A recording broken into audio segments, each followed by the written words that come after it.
Hello everyone, welcome to Carrow Road. The press is still speaking to Daniel Farko. I listened to what he had to say down on pitch side, so I will catch up on the press conference later.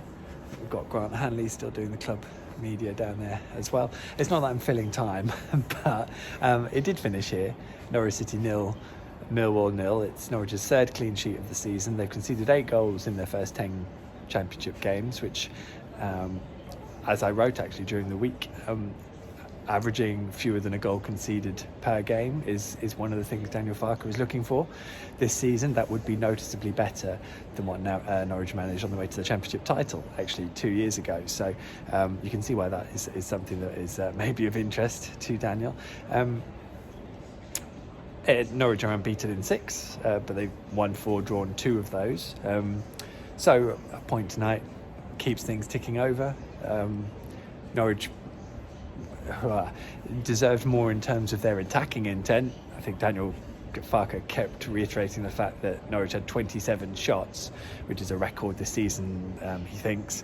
I haven't checked that out myself. I mean, they certainly had a lot of shots.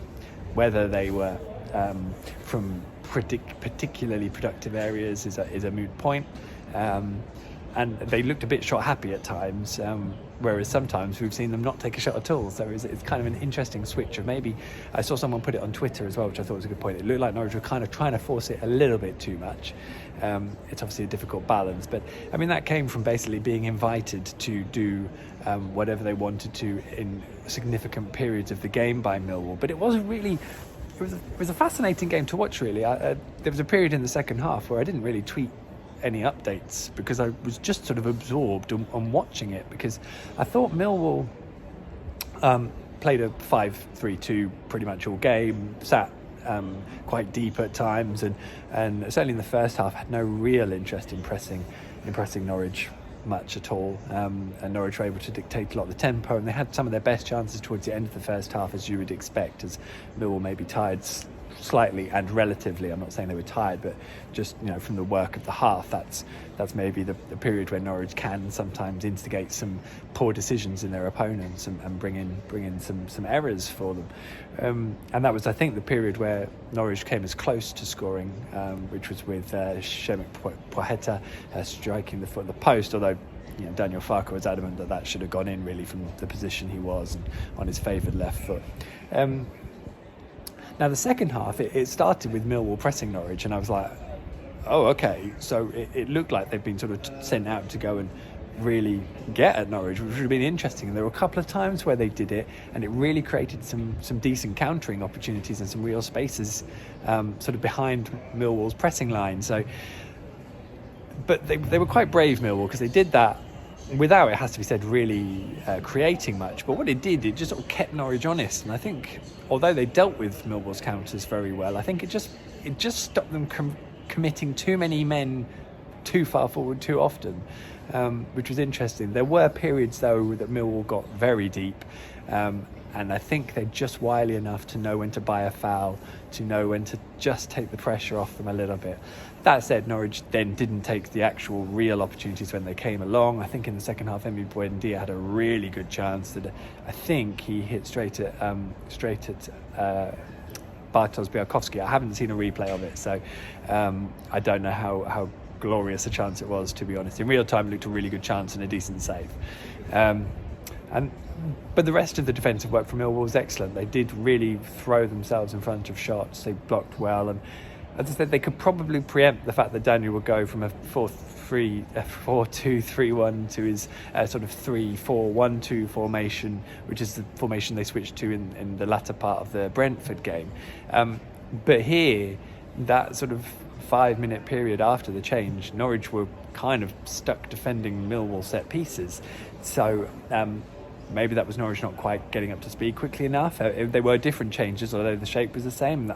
I do think Norwich missed Lucas Rupp's sort of control in midfield when he went off for that period, or it took them a while to get up to speed. They then had a little bit late pressure at the end. But it has to be said, it was Millwall who actually, Williams, I think it was, who clipped the top of the sort of stanchion frame. Sorry, no, it was the corner of the frame of the goal, with a great effort late on that would have been a sucker punch to have thoroughly punched Wayne Rooney's free kick in the stomach compared to what this would have been. So, and while Millwall came with a much more attacking intent, even though they didn't really create much more attacking intent than Birmingham, there's they can take their point and be glad with it, but I don't really see how they were ever going to win the game apart from doing something like that spectacular at the end. So Norwich are defending pretty well. They didn't play badly, but I think they came up against a resolute side who gave them enough to think about across the pitch to probably earn their point. It'll be a very different game here on Saturday when Swansea come, because Swansea will play. They will be open, but they will move the ball around well, and they will want to take Norwich on, really. So it's going to be fascinating how that works out, because Steve Cooper's a very good coach, and I'm really looking forward to that. I think that's going to be a great game. It'll be a very different dynamic to this, but as I said, I enjoyed watching this because it was quite absorbing. Even though it's a goalless draw, and I'm not sure what the highlights will look like at the end of it. But I think you can kind of tell. It's interesting. Grant Hanley got asked about the experience in the side maybe being greater than it was 2 seasons ago, and it's a fair point, because I've got Hanley, Gibson playing at the back at the moment. Max Aarons has now played going on towards 100 games, senior games. But you've got Shemek Poeta, who does look like he's still trying to find his feet, and he's clearly frustrated at some of the things that are happening. And I think maybe we'll see better from him once we just get towards maybe next year, I think. Not sure about Jordan at the moment. It's hard to gain in open play and in the build-up when he's coming on, Jordan Hugill. It's not really happening at the moment. That contribution is sort of fits and starts. But I mean, that's not really an experience issue, obviously. But it is generally a more experienced side. But I guess that there are players there, like Jacob Sorensen as well. It's like his 3rd game, and he's still playing in an unfamiliar position. And I do think sides will start to pick up on him playing in an unfamiliar position and target him a little bit, because Millwall's attacking intentions did predominantly come from aiming the ball down the Norwich left through a lot of the first half, and then to a degree to the second, although of course Jacob did move across into the back 3 when Norwich switched to that over on the right side.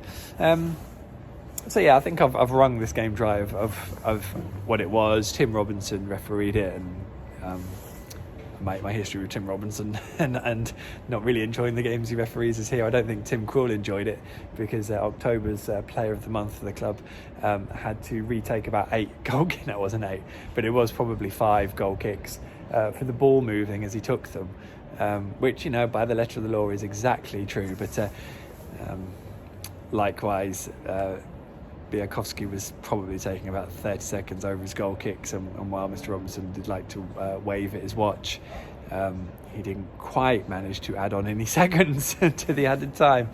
But there we go. I think that is pretty much of it. I'm looking forward to Saturday's game. I will see you down here for that. Todd Cantwell missed today's game. I believe he got a kick in training. They've had a scan on the ankle. It was a ligament tweak. So they're going to see how bad it is. There's a hope that he'll be available for Saturday. So we will see how that pans out. But probably could have done with Todd. Maybe just doing something to change it up. But I don't know. That's hindsight. Daniel Farker did make his changes, and they didn't really manage to change it themselves. So there we go. I'm going to go check in on the Athletic. We've got a latest On The Ball podcast was done by the guys on the other day, so that is live now. So make sure you have a listen to that. The link's in the description. Hopefully, it certainly is on YouTube.